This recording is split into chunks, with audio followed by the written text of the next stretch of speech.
जरा सोचिए, आज से कोई 5000 साल पहले एक ऐसी सभ्यता थी जो मिस्र और मेसोपोटामिया जैसी बड़ी बड़ी सभ्यताओं को टक्कर दे रही थी। एक ऐसी जगह जहां आज के मॉडर्न शहरों की तरह सीधी सड़कें थी, पक्की ईंटों के घर थे और कमाल का ड्रेनेज सिस्टम था। जी हां, हम बात कर रहे हैं सिंधु घाटी सभ्यता की। लेकिन यहीं पर एक बहुत बड़ा सवाल खड़ा हो जाता है। इतनी एडवांस, इतनी तरक्की कर चुकी सभ्यता आखिर इतिहास के पन्नों से पूरी तरह गायब कैसे हो गई? तो आज हम इसी ऐतिहासिक रहस्य की तह तक जाने की कोशिश करेंगे। चलिए सबूतों को खंगालना शुरू करते हैं। तो हमारी ये पड़ताल शुरू होती है उस पल से जब इस खोई हुई दुनिया को आज की दुनिया ने दोबारा खोज निकाला। और यकीन मानिए, ये कहानी भी अपने आप में बड़ी दिलचस्प है। देखिए, ये कोई बहुत पुरानी बात नहीं है। 1920 के दशक में जाकर ही आर्कियोलॉजिस्ट को इसके पहले सबूत मिले थे। इसका मतलब ये हुआ कि हजारों साल तक ये पूरी की पूरी महान सभ्यता दुनिया की नजरों से ओझल थी और अपने सारे राज अपने साथ जमीन में दफन किए हुए थी। और इस पूरी खोज के जो सेंटर पॉइंट थे वो थे दो शहर, एक हड़प्पा और दूसरा मोहनजोदड़ो। ये वो जगह हैं जहां से हमें इस सभ्यता के बारे में सबसे ज्यादा जानकारी मिली है। कह सकते हैं कि ये हमारे लिए किसी हिस्टोरिकल क्राइम सीन से कम नहीं है। इन शहरों की खुदाई से जो सबूत सामने आए ना, वो सच में हैरान कर देने वाले थे। ऐसा लगता था कि ये शहर अपने वक्त से हजारों साल आगे जी रहे थे। इनकी जो सिटी प्लानिंग थी, उसे देखकर तो आज के इंजीनियर भी सोच में पड़ जाते हैं। सोचकर देखिए, 5000 साल पहले की बात है और शहर में ग्रिड पैटर्न पर बनी एकदम सीधी और चौड़ी सड़कें थी। घर पक्की ईंटों के बने थे और कमाल की बात तो ये है कि हर घर में अपना बाथरूम और ड्रेनेज सिस्टम था जो शहर के मेन सीवर से जुड़ा हुआ था। साफ सफाई को लेकर ये एक ऐसी सोच थी जो दुनिया के कई हिस्सों में हजारों साल बाद आई। और इसका सबसे शानदार उदाहरण मिलता है मोहनजोदड़ो के ग्रेट बाथ में।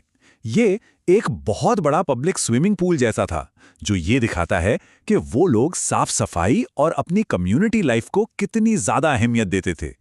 लेकिन उनकी दुनिया सिर्फ उनके इन कमाल के शहरों तक ही सिमटी हुई नहीं थी।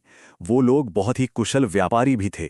और हाँ, उन्होंने अपने पीछे एक ऐसा सुराड़ छोड़ा है, एक ऐसी पहेली जिसे आज तक कोई नहीं सुलझा पाया है। उनके जो ट्रेड कनेक्शंस थे वो बहुत दूर दूर तक फैले हुए थे, खासकर मेसोपोटामिया तक। वो सोना, चांदी, मोती और कपड़े जैसी कीमती चीजों का व्यापार करते थे। मतलब वो उस दौर की ग्लोबल इकोनॉमी का एक बहुत जरूरी हिस्सा थे, दुनिया से पूरी तरह कनेक्टेड थे। सिंधु घाटी के लोगों की अपनी एक लिखने की कला भी थी, उनकी अपनी एक लिपि। पर सवाल ये उठता है कि उन्होंने आखिर लिखा क्या होगा? अपना इतिहास, अपना ज्ञान, अपनी कहानियां? ये सिर्फ एक लिपि नहीं, बल्कि इंसानी सोच की एक पूरी लाइब्रेरी हो सकती है जो कहीं खो गई है। और यहीं आकर ये रहस्य और भी ज्यादा गहरा हो जाता है। पता है, आज तक कोई भी एक्सपर्ट उनकी भाषा को, उनकी लिपि को पढ़ नहीं पाया है। उनकी पूरी कहानी, उनके विचार, सब कुछ उन छोटे छोटे चिन्हों में कैद है, जिसकी चाबी हमारे पास है ही नहीं। तो एक तरफ उनकी भाषा एक पहेली है, पर सबसे बड़ी पहेली तो अब सामने आएगी। अब हम आते हैं अपने आखिरी और सबसे बड़े सवाल पर कि आखिर इस महान सभ्यता का अंत हुआ कैसे? अब देखिए, इस सवाल का कोई एक सीधा साधा जवाब तो है नहीं, बस कुछ थ्योरीज हैं।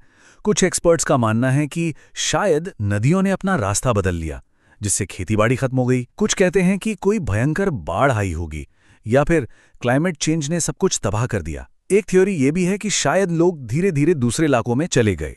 लेकिन सच तो ये है कि इनमें से कोई भी थ्योरी हमें पूरी कहानी नहीं बताती। सिंधु घाटी सभ्यता का अंत क्यों हुआ, ये आज भी इतिहास के सबसे बड़े अनसुलझे रहस्यों में से एक बना हुआ है, यानी केस अभी भी ओपन है। और यही बात हमें सोचने पर मजबूर कर देती है। सिंधु घाटी की तरह न जाने और कितनी ही महान कहानियां और कितने गहरे रहस्य अभी भी इतिहास की परतों के नीचे दबे हुए हैं, बस अपने खोजे जाने का इंतजार कर रहे हैं।